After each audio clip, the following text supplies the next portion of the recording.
This episode is brought to you by State Farm.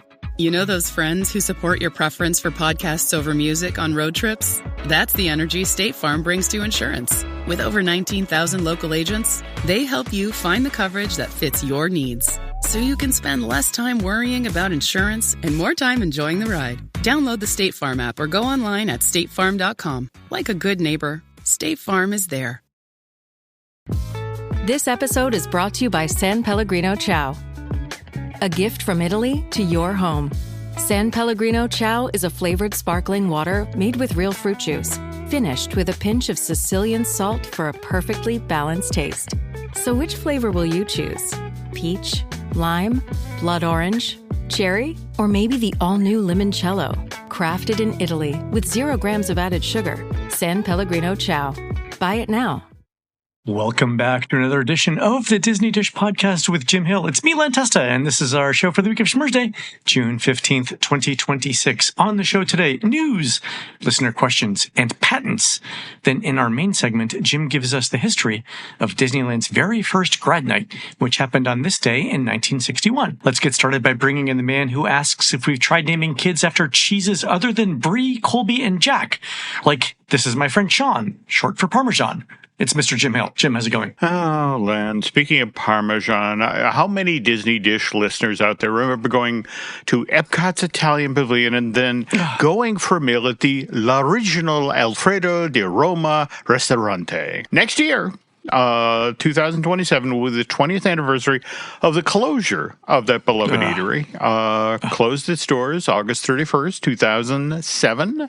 And as it was explained to me, Len, it wasn't necessarily that Disney wanted Alfredo's to close, but they only had a 25-year contract from the opening of Epcot in 82. And there was some back and forth with the parent corporation. And it's just the thing was that the two parties just could not come to terms, and which is how we wound up with Tutto Italia Ristorante today.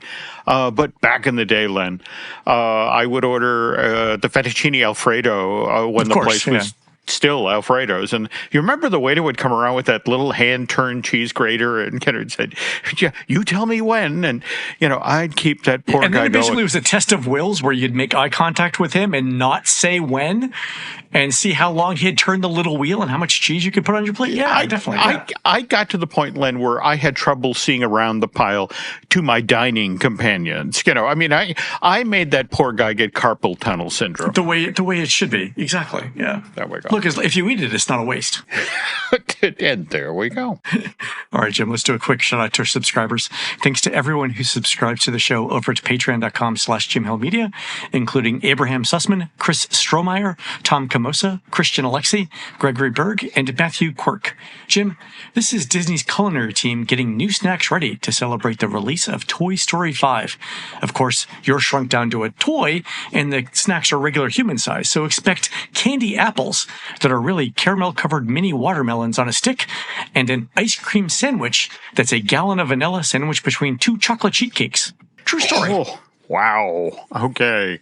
That sounds difficult to carry. Not only does it serve 12, but yes, you require 2 people to carry them around. It's beautiful. All right. On to the news. Folks, the Disney Dish News is sponsored by UnlockedMagic.com from our friends at DVCRentalStore.com.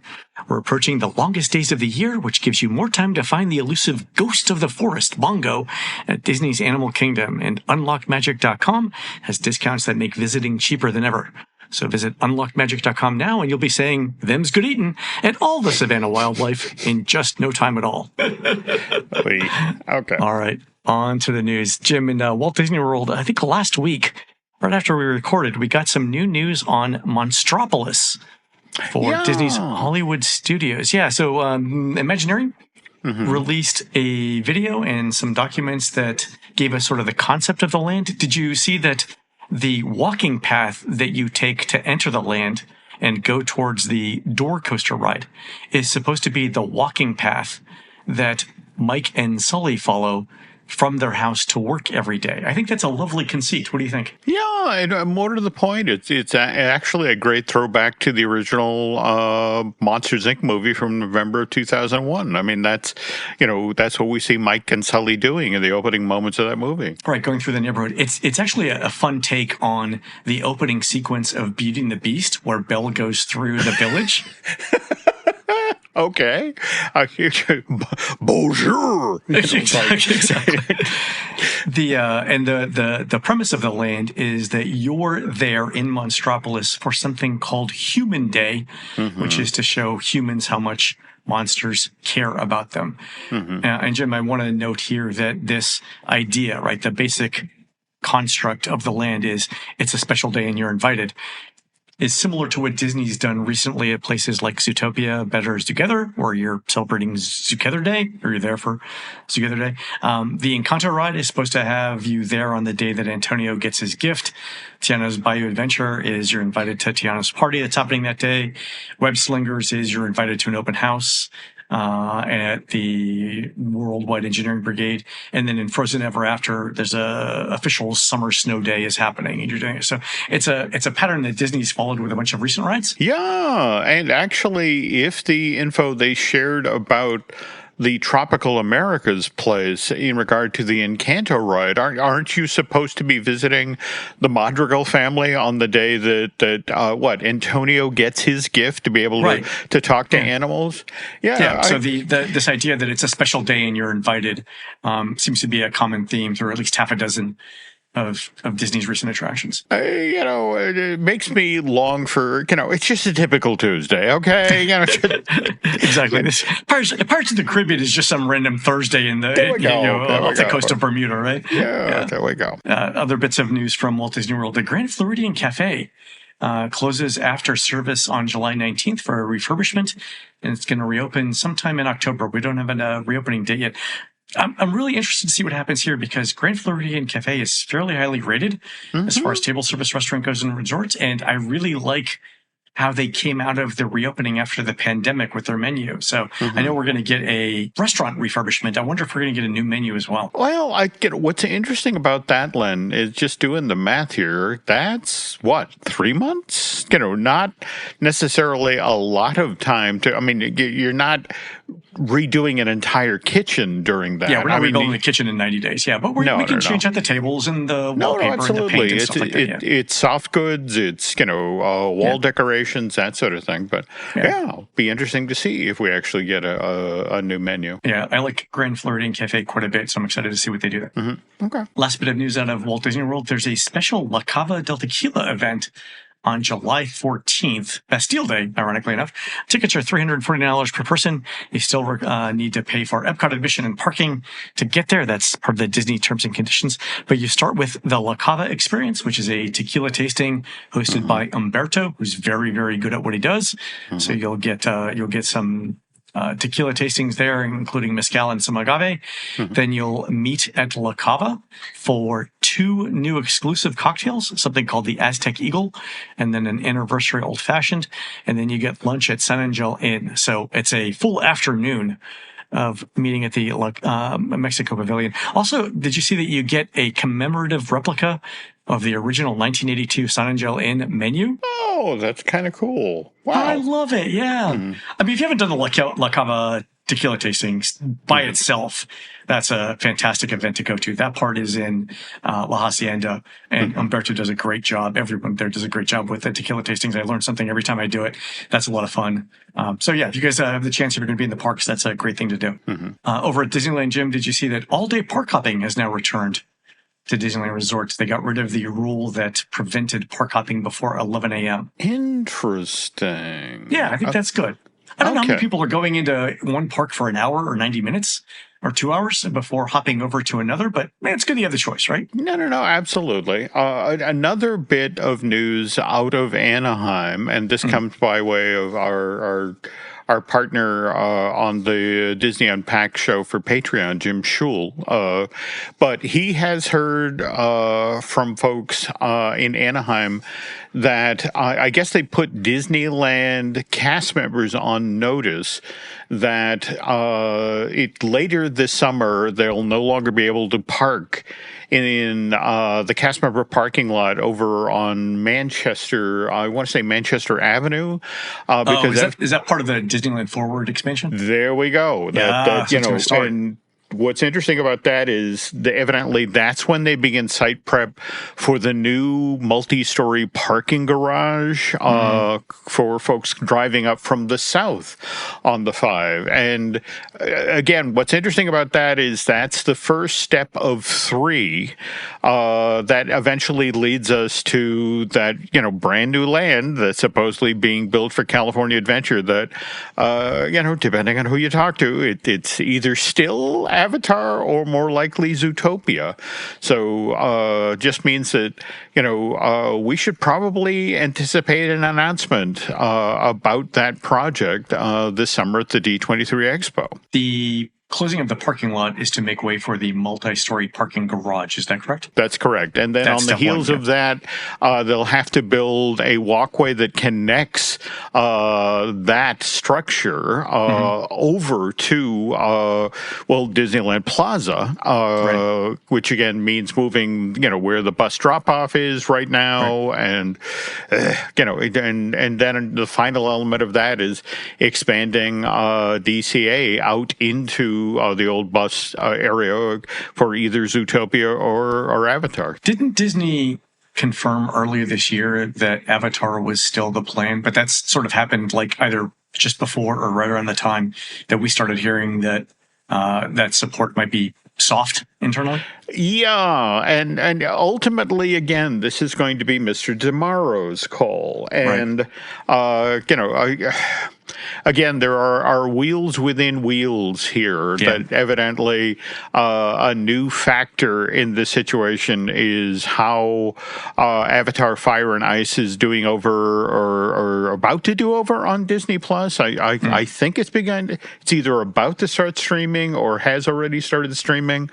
And that has to be a consideration into which one of these properties goes into that park. I'll be moderately surprised if Disney announces at this year's D23 a change in direction on that land after, just a few months ago saying it's definitely Avatar. I think there might be something we see next year. Yeah. It might be a little too soon for that, but we'll see. And they could just go with Avatar, right? They could, but again, that there are still folks in-house who have watched the box office from, the original Avatar to Avatar Way of Water to Avatar Fire and Ash, and it's going in the wrong direction. The box office is getting smaller with each successive installment. Whereas, Zootopia, between Zootopia 1 and Zootopia 2, one made shy of $1 billion, one made over $1 billion. And it's like, that's kind of the way you want to go. Jim, I definitely get the impact that movie box office numbers have for theme park decisions. The thing that I would point out is that when it comes to theme park rides, Avatar's popularity is well established. Like Avatar Flight of Passage has been one of the highest rated rides, not only in Animal Kingdom, but across Walt Disney World for many years. And people have shown a willingness to pay Lightning Lane single pass prices there you go. For that ride. And so that is sort of like the bird in the hand for Disney's yield management team. They know that it will probably be a hit in California, and they can project out what the revenue and the intent to visit is from that. Zootopia would be an entirely new concept unless they use the same ride system. That would be more of an unknown and thus a higher risk. It is. But again, on the other hand, that's the other thing of what they're talking about doing in California. If we go off of the original concept art, that keys off of, the storyline of Way of Water.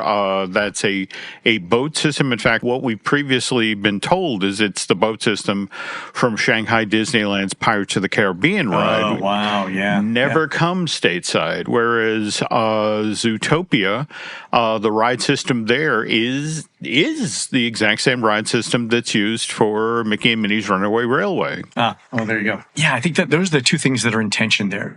One is the success of Avatar in theme parks, and then number two, the directional arrows for box offices. The other thing, the third factor there, and this might be the tiebreaker, and I think you've said this before, Disney would have to pay licensing fees to James Cameron and would not for Zootopia. Everything else being equal, that might be the thing that decides it one way or the other. Again, we're just going to have to wait till August and see what Mr. Morrow says once he steps out on stage during the parks products and experiences presentation. I'm excited. I'm excited for it. Are you going out for that, by the way? That is the plan. We have to find a hotel room at some point, but I got the ticket. So, cool. Jim, on to listener questions here. Our friend Nathan writes in to say, remember we were talking about the Goonie Bird crashing on the runway video. That's still available at Mission Space in Epcot, and we forgot about that, but it's still shown there. Oh, wow. Yeah, I had forgotten about that. I love that particular slice of film had to go from like 16 millimeter film, to the laser disc, then eventually onto digital formats. Like that one little 15-second snip of video is probably encompassed every format used for video technology over the last 50 years. Oh, it's kind of great. And again, that was what? A true life adventure from like 52? Yep. Yeah. Yeah. That thing predates all of us. That's funny. Mm-hmm. All right. Joshua writes in to ask, I had this thought on your recent episode about how you could demolish certain attractions in the Magic Kingdom and replace them with ones that would be lightning lane drivers, along with what I assume would be a higher capacity for the parks. How many guests can be in a Disney theme park at one time? How many can be actively on an attraction, ride, or show at one time? And how many can be in a dining location at one time? So this was really interesting. I did some research on this. The first thing you want to start with is generally like the Epcot fire codes that specify how much room you need to allocate per person and things like standby lines. And along with that, how many exits you need to build and so on. And so table 8.1 in the Epcot fire codes, which I've put in the show notes, is a good example. It shows 4.5 square feet per guest in the queue, and at least 2 ways in and out for every 50 people in a ground floor store, right? So those are the kind of drivers of size and exits. So if you know something like the ride capacity you want to build, let's say you want to build a 1,500 guest per hour indoor coaster like Cosmic Rewind, from there you can calculate how long the line needs to be to hold a couple hours worth of people, then how much space that line takes up, then how many doors you need, and so on. So that's one way of doing it. The other way you could calculate maximum capacity is by using established parks as a general guide. So there's a document that we've shared here before from the Buzz Price Archives at UCF that lists for Disneyland, the Magic Kingdom, Epcot, and Hollywood Studios, the percent of all park guests who are in an attraction or in a line for an attraction or in a restaurant or in a shop or walking between any of those two things. And so, for example, at any given point of the day, something like 35% of the guests in Disneyland were on a ride or waiting in line to ride. So if you know your maximum ride capacity, you can multiply that by 3 to get a rough estimate of the park's maximum capacity. Of course, there's an underlying assumption there about how long you're willing to let the standby lines and waits for restaurants get. So let's say the park wants to ensure that on 90% of park operating days, the average standby wait doesn't exceed 45 minutes. That also puts a cap on park capacity too. And the reason why I mentioned this, Jim, is you and I talked about this last year when Epic Universe was opening, right? Yes. So we knew that Epic Universe could set the park capacity basically anything from like 15,000 to 35,000 guests. And there'd be demand for the park either way. The real question was how long Universal was going to allow the lines to be before it affected guest satisfaction. Right. Yeah. And you can kind of see Disney doing something similar, right? So you and I, Jim, have been in the parks on holidays like July 4th or Christmas, right? Where like literally 90,000 people were in the Magic Kingdom. It's very hard to be in that park all day with that many people. And I don't want to do that again. No, so now Disney's, no. But what's intriguing about that is if and if you're honest about yourself, when you go to a Disney park on a day like that, for example, December 31st, New Year's Eve, you are there for the experience being in a sea of humanity. If you're being honest with yourself, you are not there to ride rides. You are there to be able to say, I was there when this happened. And that's how you and I approach it. And I think everyone who listens to the show would have the same sort of approach as well.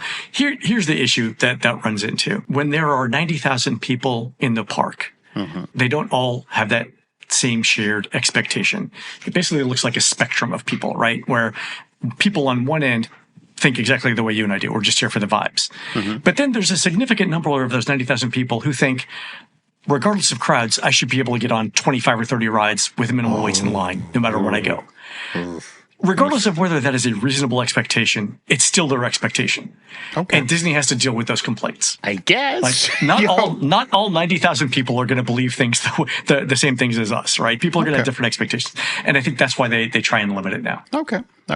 I just can't help but thinking back to the days of FastPass and how, and watching the company learn in real time. It's like, well, yes, it's great that you did this and it's a guest satisfier, but it has also changed the way people are using the parks. And, the people that you previously thought are in line are now wandering around.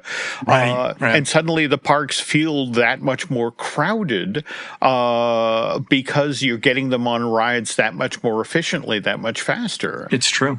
Yeah, one of the things I remember from the last time I did an open to close New Year's Eve at the Magic Kingdom was around 3 or 4 o'clock in the afternoon.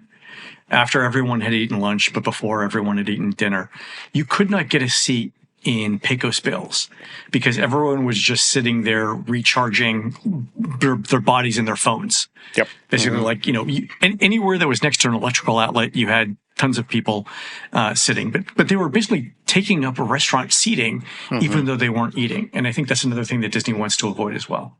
Yeah.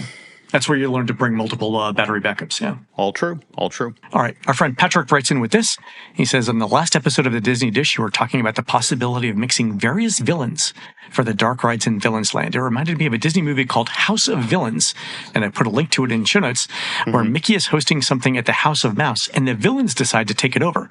I doubt Disney would use this particular movie, but it shows that they've done this kind of thinking before. Jim, have you ever seen this movie? Yeah. I mean, it is a genuinely cute extension of the House of Mouse animated series from the early 90s, late 90s. And, just with the notion of, all of the characters under one roof, and half the fun of it is, the villains interacting, but with Disney characters outside of their films. So, I mean, it's a fun idea. It would be interesting to see if the Imagineers actually go down that road. Oh, that's amazing. All right, last listener email is from Dan, who writes in talking about Human Day in Monstropolis.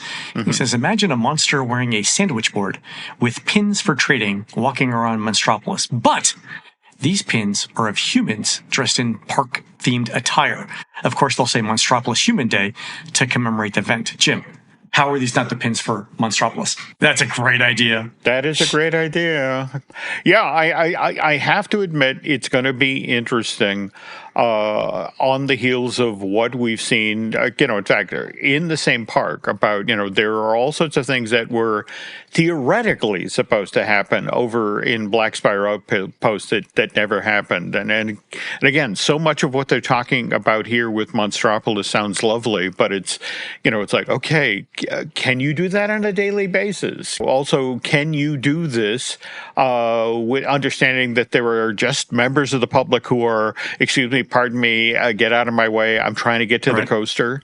Not everybody's going to want to linger in the lovely, whimsical monsters and Monstropolis stuff. They're ride the rides. I think it's a great idea. I'm excited to see how they implement this. Hopefully we'll get more news at D23. All right, Jim, 2 quick patents I want to highlight. The first one comes from Universal, and there's a link to the patent and an image of it in the show notes. Jim, it is called Personalized Vending Machine.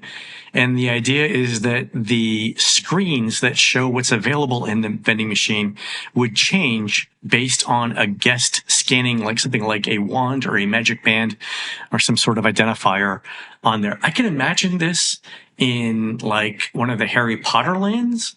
Oh, yeah. Where if it knows what spells you've cast or what merchandise you've bought, the offerings would change. Like, imagine the vending machine would change the house that you've been sorted in based on what it knows about you. Wow. It's like a Coke freestyle machine, but even better. Yeah. I would just be fascinated by the actual physical setup of. It's one thing to to display this. Right. Yeah, the vending machine's got to be the size of like a minibus, right? At this point, yeah, it's going to be that's huge. Exactly. Yeah. But fascinating idea.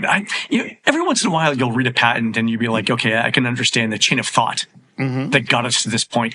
But every once in a while, you see something like, okay, whoever thought of this was really, really thinking about this problem in a way deeper way than I would ever have got to. Yeah. And this is one of the, like, personalized vending machine is just a great idea. Oh, well, let's see if, when it finally makes it out into the real world, what IP is used and which park it winds up in. The other one that's really interesting, again, it's a universal patent, and it's titled Autonomous Transportation Techniques.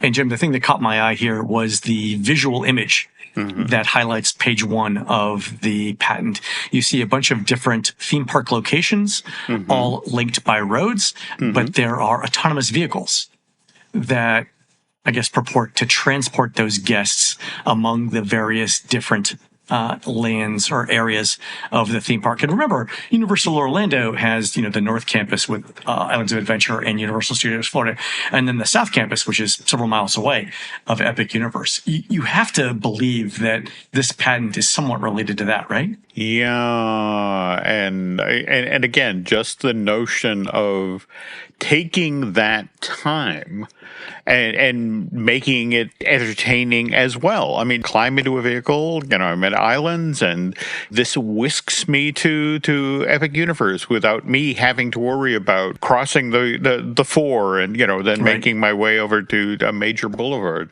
So, wow, that's interesting. The thing that I found fascinating in this patent is that it includes mentions of both park to park, like, across campus transportation, but also intra-park or intra-resort transportation. So imagine you wanted to go from Islands of Adventure to Universal Studios Florida. Nothing says you have to get on a highway to do that. Why couldn't you be in a very small, cute electric vehicle that just drives you from Universal Studios Florida back and forth to Islands of Adventure? Well, I would pay money for that. No, that as you should. I mean, I guess what fascinates me is, remember, Disney tried this not with autonomous vehicles, but remember the bus system that was set up for a while that would, literally take you from backstage at the studio to the Kingdom or Epcot or that sort of thing.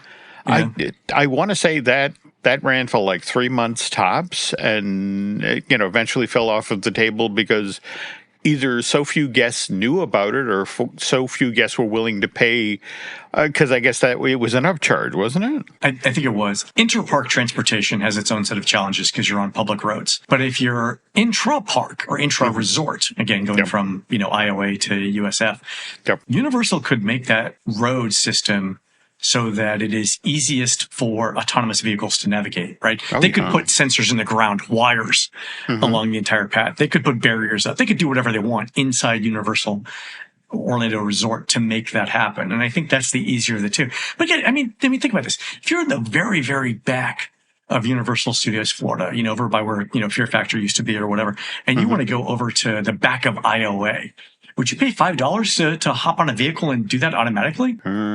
Take my money now. I would do it. No, if anything, to avoid the line for the Hogwarts Express. Exactly. Yeah, that's right. There's that too. Yeah, exactly. But I could see how this would actually increase the 1-day 2-park ticket sales as well. Like I would buy that ticket just to experience this if it was thrown in. Yeah. No, I agree. All right. Not a bad idea. I like it a lot. Good job, Universal. All right, folks, we're going to take a quick commercial break. When we come back, Jim gives us the history of Disneyland's very first Grad Nite, which happened on this day in 1961. We'll be right back.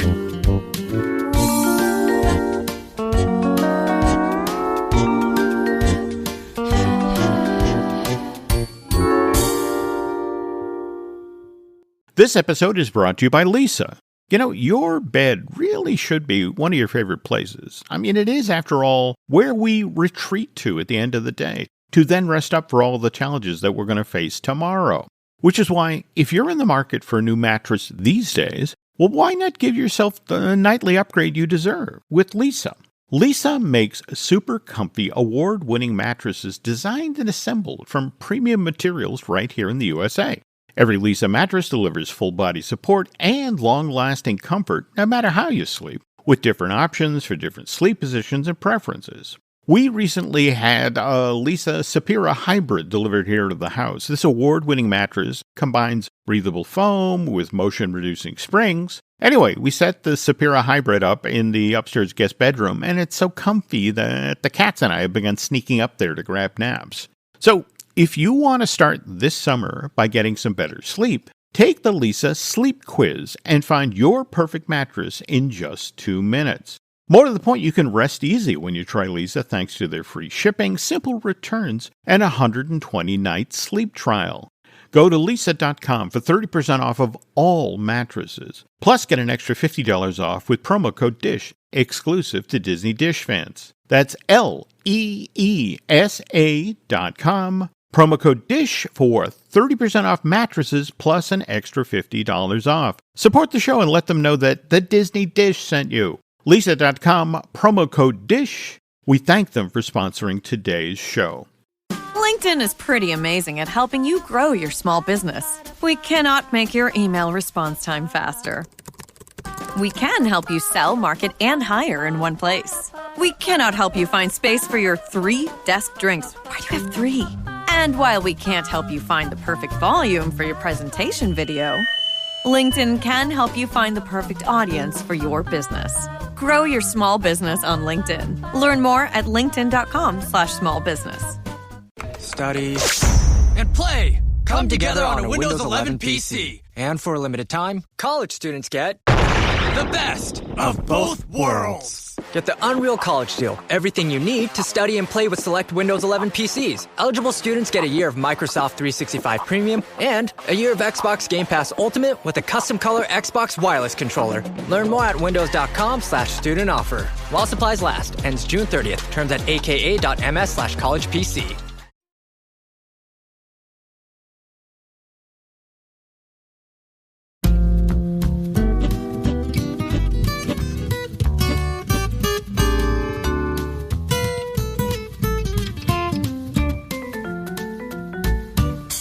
And we're back. All right, Jim, I've experienced Grad Nite before. Have you ever done one? I have not.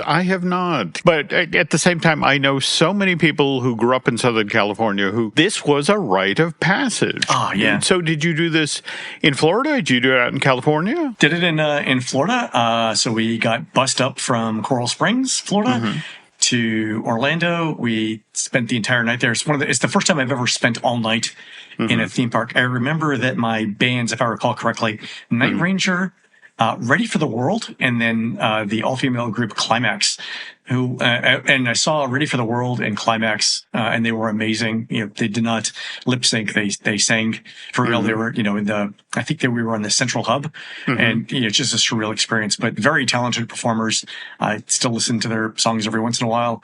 It was a great time, and I remember, like 4 or 5 o'clock in the morning, walking around with friends I still talk to from high school, saying, we're never going to experience this again, so we should do the most of it and go on rides. It was a great time. I really enjoyed it. Yeah, and by the way, we don't touch on that enough in today's feature, but the live groups that typically perform at this, I mean, in talking with folks, for example, I had one friend who saw the Association. Wow, yeah. They saw them in the Golden Horseshoe at Disneyland, 10 feet away from the stage and this was when they had the Cherish was in the top 10. And it's like, I cannot believe I'm seeing these folks live or folks like Papa Do Run Run or Rick Springfield or the like.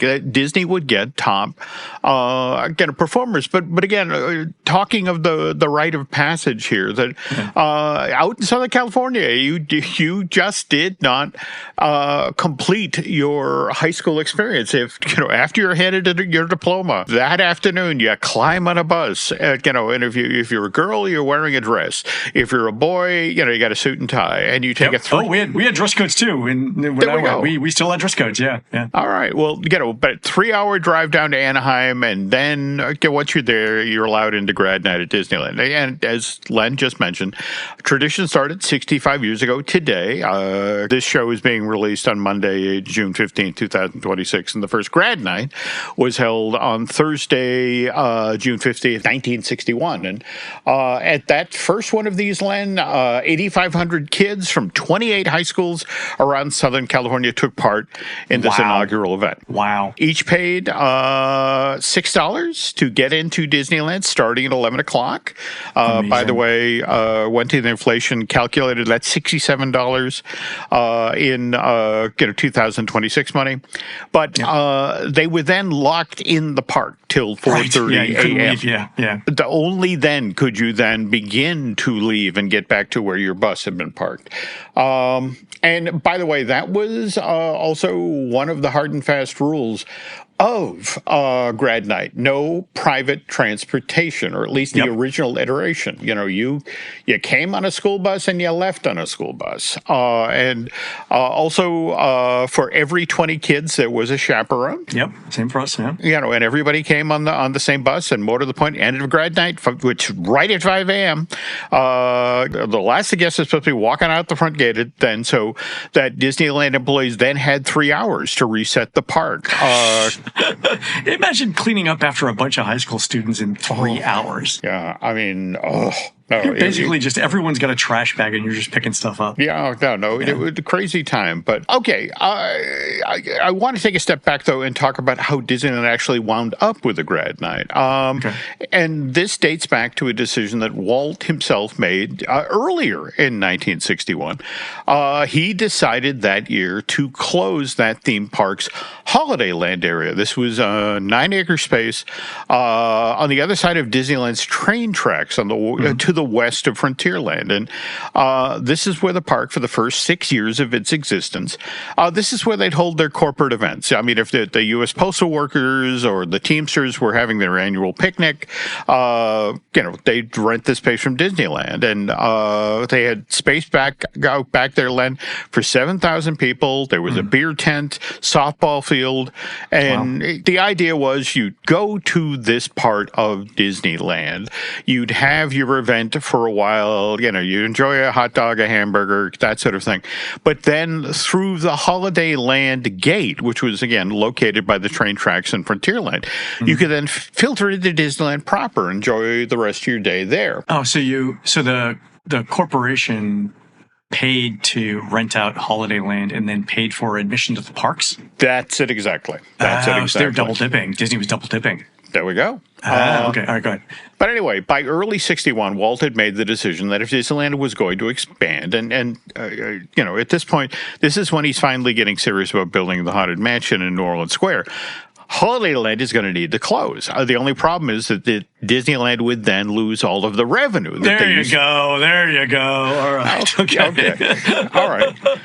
Which concerned Jack Lindquist. Now, Jack had been on the Disneyland payroll since September of 55. He had come on as the park's first advertising manager. Right. And so he had this keen understanding of the business side of Disneyland and what kept the lights on at the park. So Jack Lindquist, just like Walt, didn't want to see a steady revenue stream, the one that they got off of Holiday Land, to go away. So this gets Jack thinking. The park had started date night, which we've talked about on a previous Disney dish that got introduced back in June of 57, had been a huge success, and it's an after-hour hard ticket. In fact, the original promotion for date night was for $6.50. You and your date could get into Disneyland. Wow.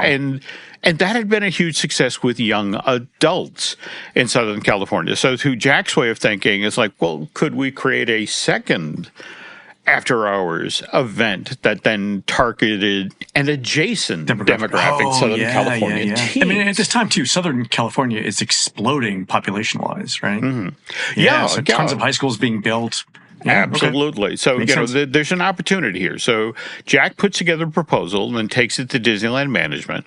And he suggests that they reach out to area high schools and, again, just offer Walt's Family Fun Park as a place where high school seniors could celebrate their graduations in safety and comfort. And safety is kind of a crucial part of the story, Len, because in 1960, there had been a particularly awful car accident in Southern California where a really promising high school student had died. And it was one of these things where, and people began to get extra sensitive about the notion of this night, weirdly, after graduation, where kids go out and party, has become dangerous. Right. And this is what Jack's laying out. It's like, look, we hold an all-night party at Disneyland. We keep these kids corralled in a place where they can be closely watched, and more to the point, we go through their bags, we pat them down, so nobody's bringing anything into the park. And we can keep them away from temptation for this one crucial night when, to be honest, kids are stupid. Yeah, the judgment. The thing I love about this is contemporaneous to this idea, right? Didn't we have songs in the 60s like Dead Man's Curve and Last Kiss that memorialized kids getting into car accidents and dying? So it is in the public consciousness. No, it's definitely in the vernacular of that time. So, and the interesting thing is, high schools all over Southern California, respond favorably, to this. They want to be part of the inaugural Grad Nite. In fact, so much so, the park actually has to turn some high schools away. But what they tell the administrators of the high schools, like, oh, look, if we do a second one of these, you're on that list. You're on the list. Okay, cool. Yeah, okay. But again, Jack, he's not done yet. He's thinking already about year 2, year 3. We want to raise the profile of this event as much as possible when we're launching the first one. So smart. To make sure that the inaugural Grad Nite at Disneyland is as big a success as possible, he invites Life magazine to cover the event. In fact, to make it an exclusive for them. Where this gets interesting is Life really leans into this, Len. They send 4 of their very best photographers. Really? 4, not 1. 4. No. And they take 10,000 pictures that night with the notion that, and remember, this is back when Life magazine is a weekly publication. So the notion is a month or so after the first Grad Nite, there will be this multi-page photo essay about the first Grad Nite at Disneyland. In fact, they have it targeted for the middle of August, 1961, Len. But that's when, as they're getting ready to send, that particular issue to the publishers, this is when Soviet troops start building the Berlin Wall. Okay, that's probably going to bump Grad Nite off of the front page, I'm guessing. No, that's exactly what happened. Yeah, bummer. The interesting thing, when this happened, Walt moaned. It's like, oh, man, this is what happened with Dumbo.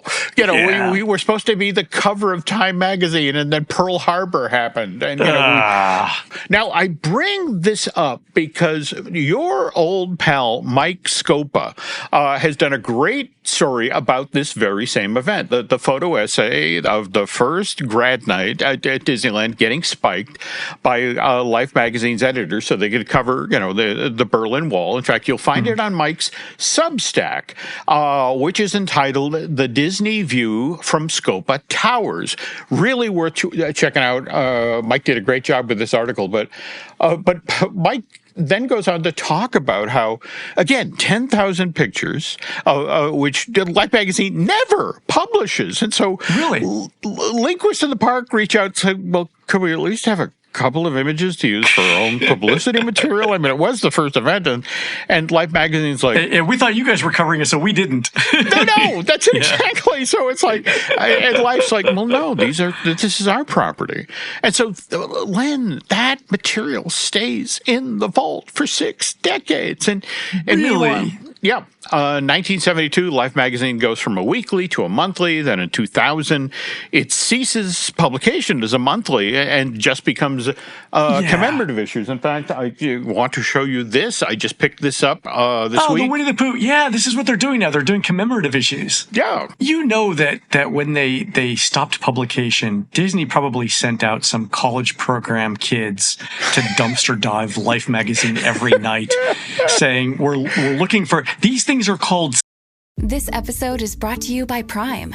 What if you had one more chance with the one that got away? Sam, you came home. Based on the best-selling novel from Carly Fortune.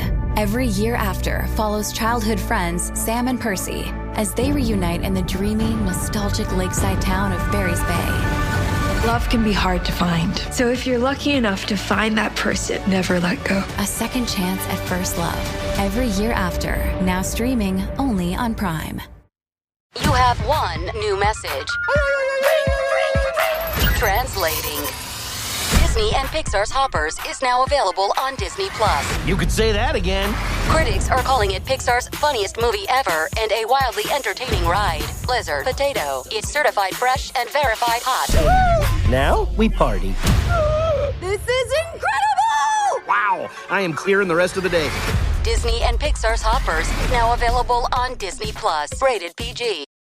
This episode is brought to you by Tidy Cats, here to level up your litter game with their new Performance Plus lineup. Your home is your happy place, your cats, VIPs. So when it comes to the litter box, excellence isn't optional. Choose from products that specialize in max power clumping, low tracking, or odor fighting so advanced, stink won't see it coming.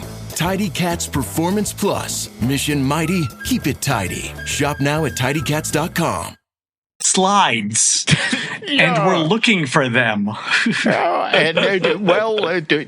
they did that, that effort was not successful. But, and again, I bring this up because on the heels of Mike's wonderful story about the Berlin Wall and these photos, I'm not exactly sure when this got published. It seems to have come online just in the last month or so. But if you go over to life.com, the online version of this magazine, someone over there finally dug down into the archive and published, I want to say, 10 to 15 images from this night. And in fact, oh, these are spectacular. I'm looking at them now. Look at how those kids are dressed up. No, that's it exactly. And we're going to include a show link to this story. But if you want to Google it, folks, the title of the story over at life.com is An All-Night Prom at Disneyland back in 1961. I mean, these kids are wearing dresses and suits with ties and tie clips, and it is, the photos are such a time capsule of, well, not just the first night of this, which became a tradition out in Southern California, but just the world of 61, just the hairstyles, Yeah. This is fast. There's some great photos here. Yeah. Okay, keep going.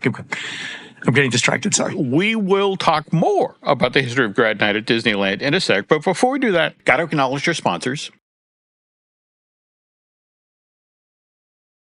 And we're back. All right, Jim, we're talking about Grad Nite, and I know that for a while in Disneyland, Grad Nite stopped during the pandemic. But is it back now? Well, yeah, but what's interesting is that Grad Nite actually moved from Disneyland Park over to California Adventure in 2013. And you want to remember that just the previous summer, in fact, June of 2012, well, that's when Cars Land opened. Oh, right. And there was just a thinking at the company that given the wider streets at DCA, that sort of thing, this might be a better place to stage a modern high school graduation celebration. Yeah. Also, by now, Len, no longer an all-night thing. In fact, it started at 9 and actually ends at DCA at 2 a.m. with a special showing of the World of Color, light and water 2 a.m.? Yeah. All right. But here's the thing. Just this year, 2026, Grad Nite was presented at DCA 15 times. 10 times in May, 5 times in June. In fact, the very last Grad Nite for this year was presented this past Friday, June 12th. And by the way, kids in Southern California come from as far away as Central Valley to take part in this thing. Also kind of interesting these days, Disneyland offers 3 tiers of tickets to Grad Nite. I mean, the one ticket gets you only into Grad Nite for the night of the event that your school is going. There's also a second tier that allows you to get into DCA earlier in the day and then stay, sort of mix into the private party that is Grad Nite. Okay. And then option 3 is the park hopper. So effectively the day of your party, you can be over at Disneyland celebrating until it's time for Grad Nite to begin at DCA, and then you just walk across the plaza and head into that party. And all right, so how does that work with everyone showing up on a school bus? Well, see, now that's what's interesting. Disneyland Resort over time has kind of quietly stepped away from that, because really, if we're being completely honest here, Len, what they're trying to do is also sell hotel packages. The notion of, it's your graduation. You should, when you finish up at 2:00 in the morning, do you really want to get in a school bus? Don't you want to, go to the Grand Californian and sleep? Just walk out the back door. You're in your hotel. So that's really interesting, though, because they're turning that into, that must be a family thing rather than a high school student thing. Because if you're a high school student, you're 17, 18, maybe 19 years old. You probably don't have your own credit card. There we go. But I'm sure a lot of kids don't. So you couldn't check into the hotel. Unless you had I guess with a debit card you could, but I mean, at that point, the parents are like, yeah, we'll just make a family event out of this. And this is on the back of all of the cheerleading competitions, all the band Why just get a single bite of the apple? We can sell multiple tickets to multiple family members. But anyway, it's still a wonderful time. But though, I just want to pivot back to, Grad Nite, how it was at Disneyland back during this event's formative years, the mid-1960s. And Len, the way this would work is park would close out ahead of the event at 7:00. They then spend the next hour and a half sweeping the park, getting the last of the guests out, and then doing the setup reset for Grad Nite. But what was part of this, though, Len, is that there was a dedicated team of Disneyland employees that would then go to the lockers on Main Street and open every single locker. Someone spiking the punch, Jim? Well, I did not only... you kids, you scamps. And the other component of this that was fascinating is there were employees who would, literally their job was to walk around to every single planter in the park and look inside for alcohol bottles that had been hidden there. And again, it just, that was the thing. By 65, 66, there were enough high schoolers who would go back and explain to their friends, like, we did this and this worked. And so there were high schools that would go into the park for their friends out ahead of the event and leave supplies. And wow. And Disney over time got wise to this practice. Sure. And but some of the kids, I mean, for example, they would deliberately go on the Autopia. It's like, well, this is a ride for small children. Why are you on this big high school football player? It's like, well, I love cars. It's a dead drop. Okay, go ahead. And then they would drive out of sight and then find a spot along the Autopia track where there was a bush or that sort of thing. And they would get out of the car, stash the bottle there, and then drive and it was just, and then, call their friend, to the effect of, okay, it's, this bush, at this turn on the Autopia, pick it up tonight. Genius. You gotta love the creativity of American youth. Yes.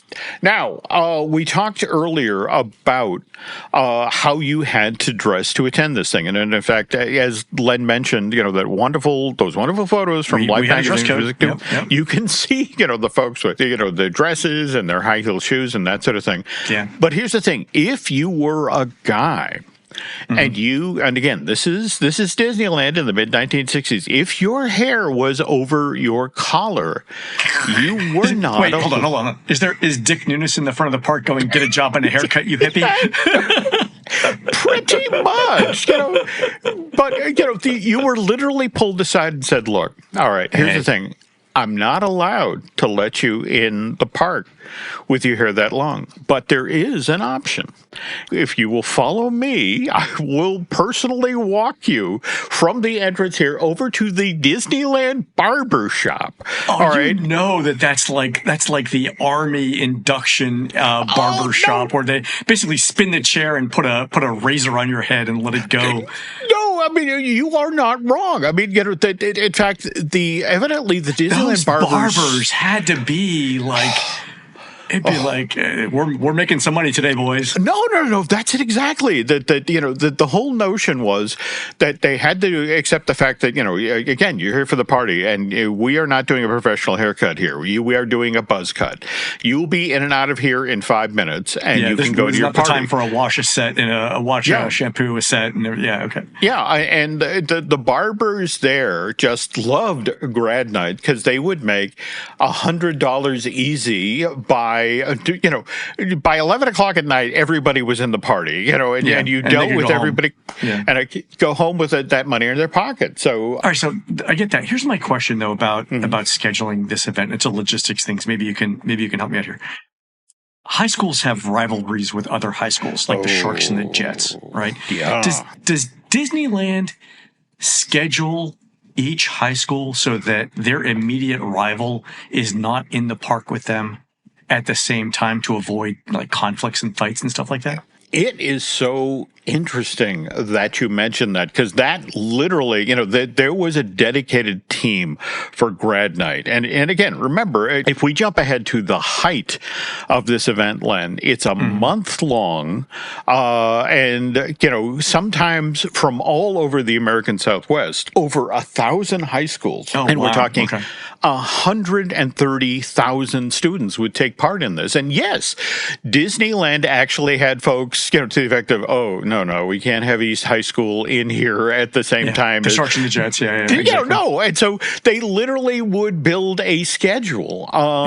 But at the same time, they would put the word out to each of the individual high schools that, like, look, I'm just going to tell you, because we have a waiting list of folks who want to get into this event. You'll get dropped from this list if anything bad happens, That's it exactly. The threat was that if your high school gets in a brawl with another high school here at Grad Nite, you are banned from Grad Nite for a decade. And that was the thing.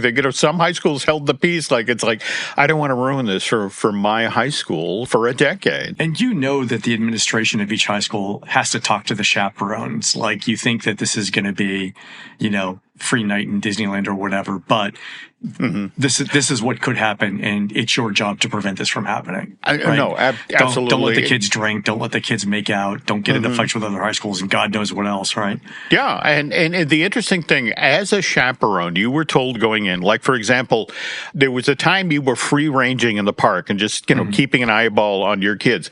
But every chaperone was told, look, you're going to do 2 hours in the chaperone lounge, which was, they literally closed the Plaza Inn restaurant, and you sat in there and drank coffee and ate donuts until a Disneyland rep walked in and said, hey, is the Central, Los Angeles high school rep here? Come with me. We got a sick kid. Or come with me. One of your kids got caught shoplifting. And that was the thing. Just you were there. And in fact, that was the toughest part of the chaperone gig, was that, if you were caught drinking or that sort of thing, you were immediately walked out of the park to and your bus. Then the chaperone has to sit with you on the bus or whatever. There we go. How many? So what was the ratio of chaperones to students? As I understand, it was one chaperone for every 20 kids. Okay. So have you ever chaperoned an Alice school trip? I have taken groups of Alice's friends, like 5 and 6 at a time, to Disneyland, and that's kind of interesting. Even with 5 kids, the number of times they wander away is startling. I remember doing a chaperone thing for Hannah, my daughter, in her school, and it was the same thing. I think it was one parent to every 10 or 20 kids or whatever. And I made the mistake of asking the administrator, of the 20 kids that I was assigned, how many kids that I needed to bring back for it to be considered a successful trip. And I made the point of saying, look, 19 out of 20 is 95%. That's an A in any class in this high school. And, obviously I was joking, but the principal was not in the joking mood at that point. No, and was like, no, you have to bring them all back. But she said it in a way that like she was explaining it to someone who wasn't quite all there mentally, which I'm sure she thought I was. So, yeah. Anyway, that was the last time I got asked to chaperone, by the way. Anyway, you mentioned getting the chance to go to Disney World's version of Grad Nite. Now, what's kind of interesting is that started up in 72, was never quite as successful as the Anaheim original, and just ahead of the resort's 40th anniversary celebration in 2011, Disney was made to discontinue Florida's version of Grad Nite. Now, what's interesting is other after-hour hard ticket party events still going strong. Yeah, but they're in the fall. This is a graduation thing in the late spring, early summer. And it's worth noting that Night of Joy also at the Disney Park also got discontinued, whereas Mickey's Very Merry and Mickey's Not So Scary, keeps going strong. And, well, Night of Joy is at Universal Orlando now, right? Well, yeah, no, they've definitely kept because it went over to like Wide World of Sports for a couple of years, and then I think it moved. It did. They genuinely tried to keep it going, but ultimately it was just what's our best return on investment, and it just was sort of a how much are we spending on advertising, and well, that was the thing too, because Night of Joy was like early September, and that's when the Halloween party started to creep into August. And they were like, why would we do 2 nights of this when we can do 2 nights of Halloween party? That's easy math. Yeah, makes sense. No, I'm sorry you went away in Florida. Yeah. Now back to Grad Nite at Disneyland. And again, if you enter the park in the mid '60s after getting a pat down that that was TSA Today level, entering the park, what was kind of cool is you got a professionally published commemorative program. And by the way, you can find these today over on eBay. And what I love about these, Len, is that they included a message from Walt Disney himself congratulating you on your graduation, which... all right, now, let's be honest here. It's the mid-1960s, so during this time in Walt's life, most of his speeches are being ghostwritten by Marty Sklar. Sure. But even so, I just want to share what was in the program for 66. And by the way, you got to remember, this is the last year Walt was with us. More to the point, the very next year was summer of 67. This is when New Tomorrowland was happening. But anyway, okay.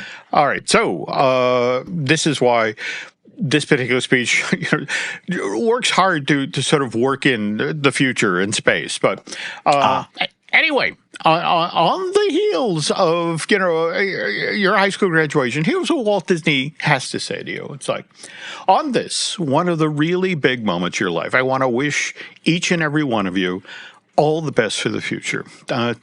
Today we live in uncertain times, which also offer unlimited challenges to your generation. We're now on the horizon of space and the threshold of new discoveries and sciences, and these conquests lie within your reach if you're willing to take on the obligations of the future and learn from the mistakes and the disappointments of the past, but also have confidence in your ability to build a better, happier tomorrow. Because, after all, tomorrow is where you're going to spend the rest of your life. Wow. In the years to come, I hope you'll look back on your Grad Nite at Disneyland with pleasant memories. We've enjoyed having you. And he closes up by saying, when Disneyland first opened in 1955, most of you were in the first or the second grade, and we've both come a long way since then. Wow. And, when your children attend Grad Nite at Disneyland, starting some point in 1983, we hope you'll be able to tell them that the wonderful world that they live in is due to you. So... Wow, that's great writing. Well, it is, and I don't know if that's Walt or I don't know if that's Marty Sklar, but I love the optimism, and I hope somewhere out there there's a high school valedictorian who's still working on their speech, who, maybe wants to crib a little bit of that material, or maybe quote it directly when they're standing at the podium later this month. You know what? Plagiarism is the sincerest form of flattery. There we go. What a great little bit of writing there. That is really fantastic. That is classic Disney optimism right there. No, absolutely. That's great. Anyway, just that's a look back at Grad Nite. And again, I am jealous, Len. You got to experience it. And, I guess I still could go out to California, and if they need a chaperone. The problem is now getting a high school to accept us as chaperones. There we go. You wanna what? No. We've done an internet search and we have some questions. That's what that's going to be. How far are you willing to lower your standards? Fantastic. Well, if there's any high school in the Southern California area who wants to take a flyer on us, let me know. I'll be happy to do it. There we go. Mm-hmm. All right, folks, that's going to do it for the show today. You can help support our show by subscribing over at patreon.com/JimHillMedia, where our latest exclusive show is a walk around Disneyland in 99-degree heat. And there's a link in the show notes. Bluey is opened in Disneyland and Disney's Animal Kingdom, and it is super popular, which begs the question if the little blue dog is a permanent addition or a temporary patch. Friend of the show, Jim Schull, answers that question on his next Disney Journey with Jim Schull and throws in examples of past quick patches in Disney parks, some of which have lasted for decades. Click the link in the show notes for that. On next week's show, Jim looks at Imagineering's work on living creatures in the park, like Lucky the Dinosaur and Muppets Mobile Labs. You can find more of Jim at jimhillmedia.com and more of me, Len, at touringplans.com. Also check out The Case 4 with Chris Cox, a podcast where Chris, Jim, and I debate one theme park topic at a time, and you get to vote on who's right. We're produced spectacularly by Eric Hersey and David Gray, helping Alaska's runners qualify for Boston by releasing hungry bears, bald eagles, and cruise ship guests who skip the buffet at strategic points along the racecourse. At the Anchorage Runfest Marathon and Half Marathon, there'll be baby bears and eaglets for the kids' 2K. That's on August 15th and 16th, starting at Town Square Park in beautiful downtown Anchorage, Alaska. While Eric and David are doing that, please go into iTunes and rate our show and tell us what you'd like to hear next. For Courtyard Jim, this is Len. We will see you on the next show.